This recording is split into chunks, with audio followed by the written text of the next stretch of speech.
ঈমানের পথে অবিচল থেকে আমার মরণ যেন হয় তোমারই কাছে মিনতি আমার, তোমারই কাছে মিনতি আমার, মহামহিম দয়াময়।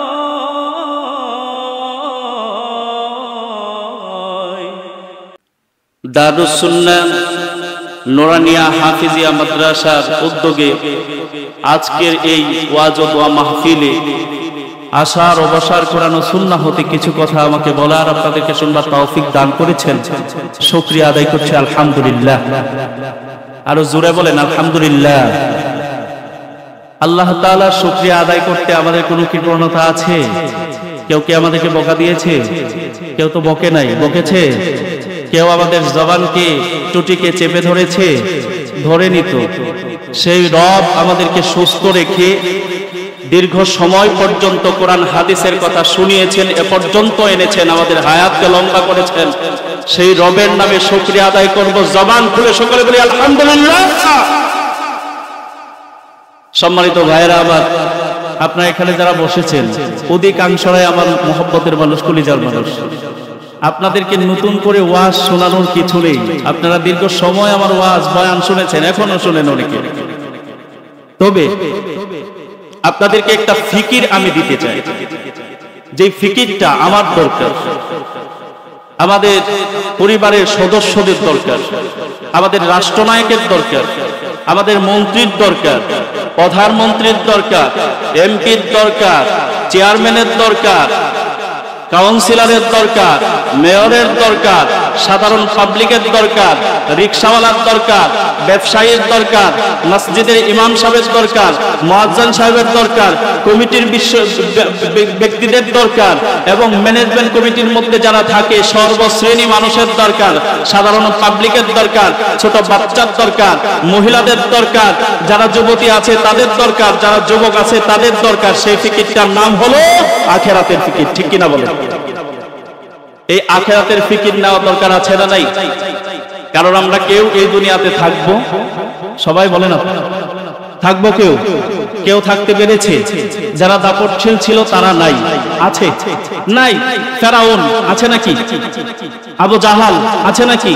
নমরুদ আছে নাকি? হযরত সুলাইমান আলাইহিস সালাতু ওয়াস সালাম আছেন?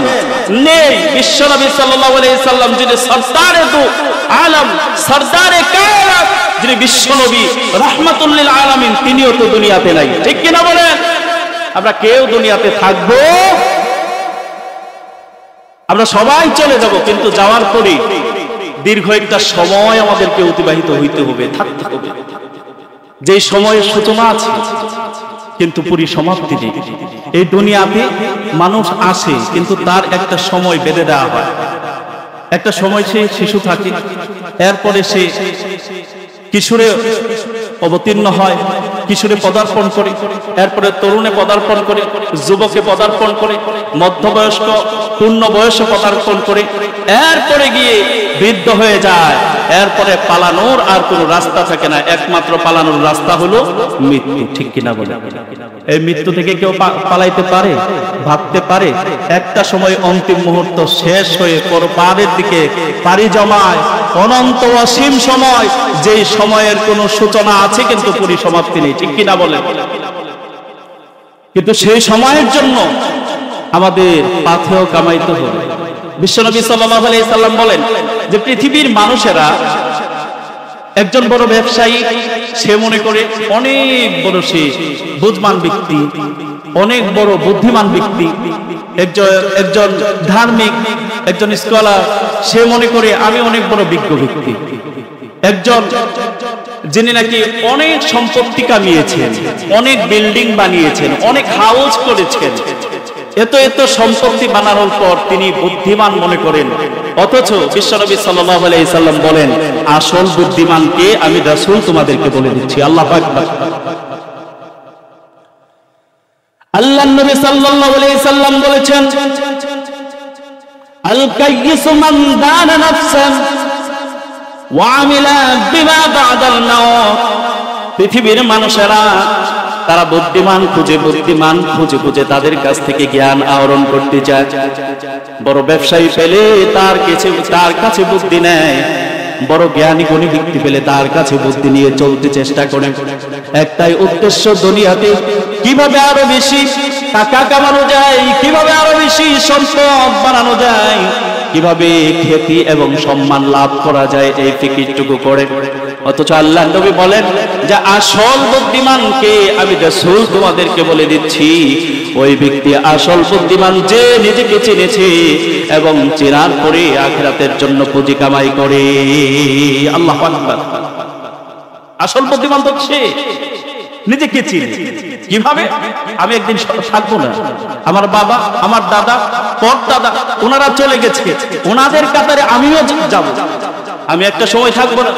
আজকে বাগিয়ার এই হাটখোলা, এই বাজার, একটা সময় আমার বাবা, একটা সময় আমার দাদা, একটা সময় আমার পরদাদা, ওনারা হাঁটতেন, বাজার করতেন, কোনাবাড়ির বাজারে যেতেন, এই রাস্তাগুলাতেই তারা চলাফেরা করতেন। কিন্তু আজকে তারা নাই। রাস্তা কিন্তু ঠিকই আছে, কথা বলেন, রাস্তা ঠিকই আছে, কিন্তু তারা নাই। বোঝ আসবে যে না, আমি একদিন থাকবো না, আমার সন্তানেরা থাকবে, আমার নাতিপুতিরা থাকবে, আমি একদিন থাকবো না। এই যে বুঝলেন, এখন আখিরাতের প্রতি আপনি কামাই করবেন, আখিরাতের পুঁজি জমাবেন। কারণ কিয়ামতের মুসিবত, কিয়ামতের যে দিনটা হবে হাসরের ময়দানে, হাসরের যে সময়টা কায়েম হয়ে যাবে, এত কঠিন এবং মুসিবতপূর্ণ একটা দিন কায়েম হবে, যেই দিন একমাত্র আল্লাহ রাব্বুল আলামিনের অনুমতি ছাড়া আর কেউ কোনো কথা বলার সুযোগ পাবে না।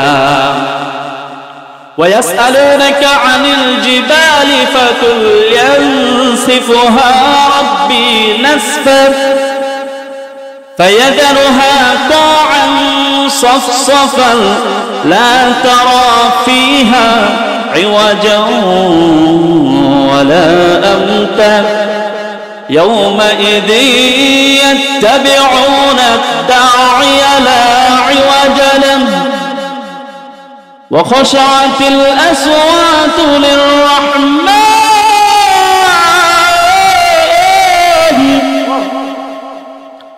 وخشعت الأصوات للرحمن فلا تسمع إلا همسا يومئذ لا تنفع الشفاعة إلا من أذن له الرحمن إلا من أذن له الرحمن ورضي له قولا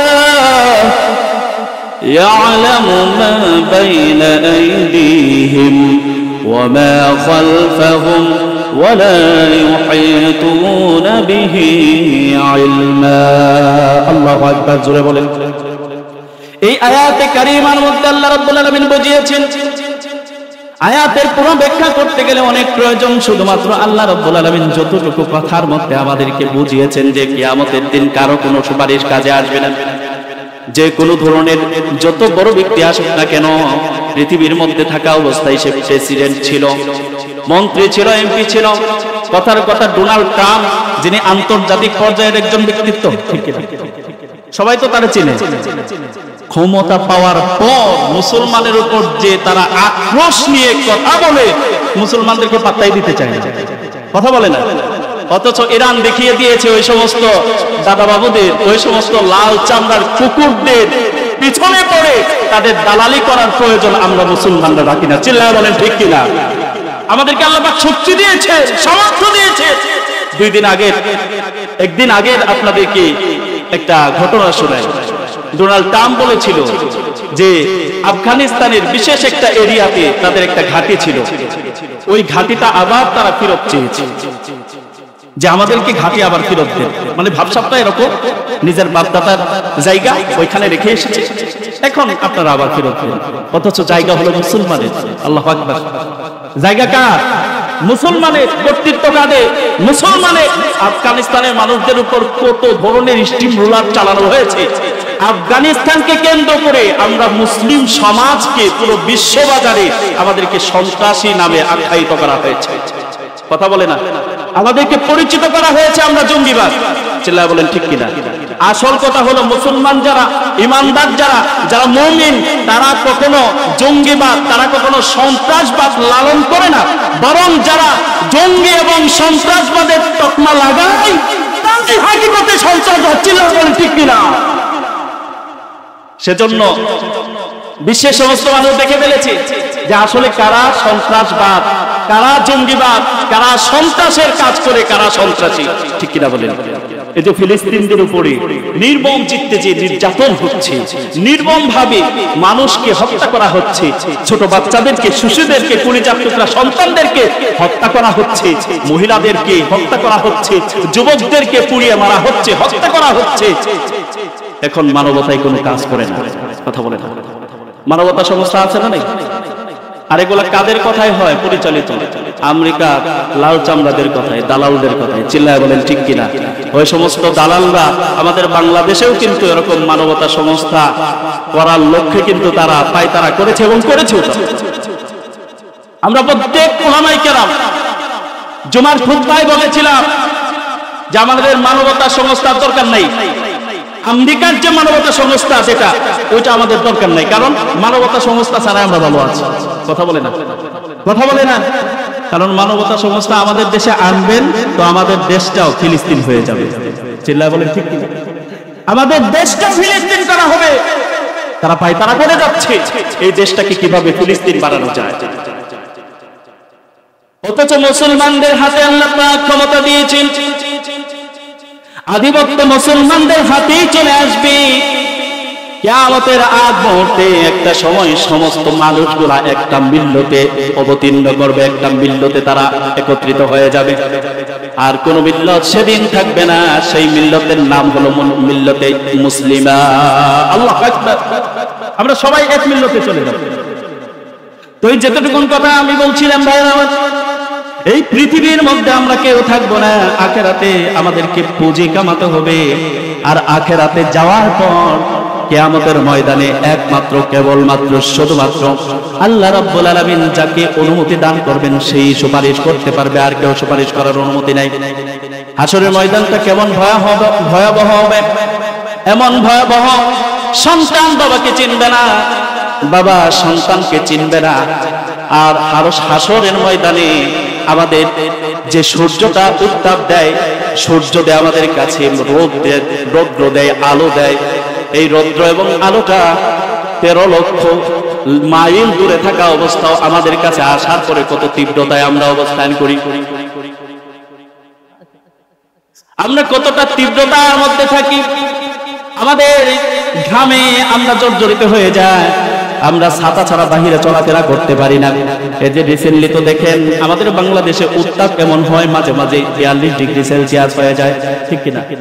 মানুষ বাহিরে কাজ করতে পারে না, কর্ম করতে পারে না, জুতা ছাড়া রাস্তায় হাঁটা যায় না, পিঠ ছাড়া রাস্তায় হাঁটা যায় না। এত উত্তাপ, কত লক্ষ মাইল দূরে। কথা বলে না, 13 লক্ষ মাইল দূরে থেকে যদি এই অবস্থা হয়, আর যেদিন সূর্যটা আপনার আবার মাথার উপরে চলে আসবে, হালতটা কি হবে? হালত কি হবে সেদিন? একটু ফিকির করে। সেদিন একমাত্র আল্লাহ রাব্বুল আলামিন আরশের ছায়া ছাড়া আর কোনো ছায়া থাকবে না। সেদিন একমাত্র কেবলমাত্র আল্লাহ তাআলার আরশের ছায়া থাকবে। বিশ্বনবী সাল্লাল্লাহু আলাইহি সাল্লাম হাদিসের মধ্যে বলেন, বুখারী শরীফে 660 নম্বর হাদিস, লম্বা একটা হাদিস। এই হাদিসের মধ্যে আল্লাহ নবী সাল্লাল্লাহু আলাইহি সাল্লাম 7 শ্রেণী ব্যক্তির কথা বলেন। যেই 7 শ্রেণীর ব্যক্তিদেরকে আল্লাহ তাআলা আরশের নিচে ছায়া দান করবেন, যেদিন আল্লাহর আরশের ছায়া ছাড়া আর কোনো ছায়া থাকবে না। আল্লাহ আকবার। আমরা 7 শ্রেণী হতে চাই তো, তাদের অন্তর্ভুক্ত হতে চাই তো, চাই? কথা বলে না তো, কারা কারা চাই? তো হাত দেখতে চাই। নারে তাকবীর, নারে তাকবীর, নারে তাকবীর। প্রধান মেহমানের আগমন, মুফতি আরিফ বিন হাবিব হাফিজাহুল্লাহর আগমন। ঈমানের পথে অবিচল থেকে আমার হয়। তোমারই কাছে মিনতি আমার, তোমারই কাছে মিনতি আমার, মহামহিম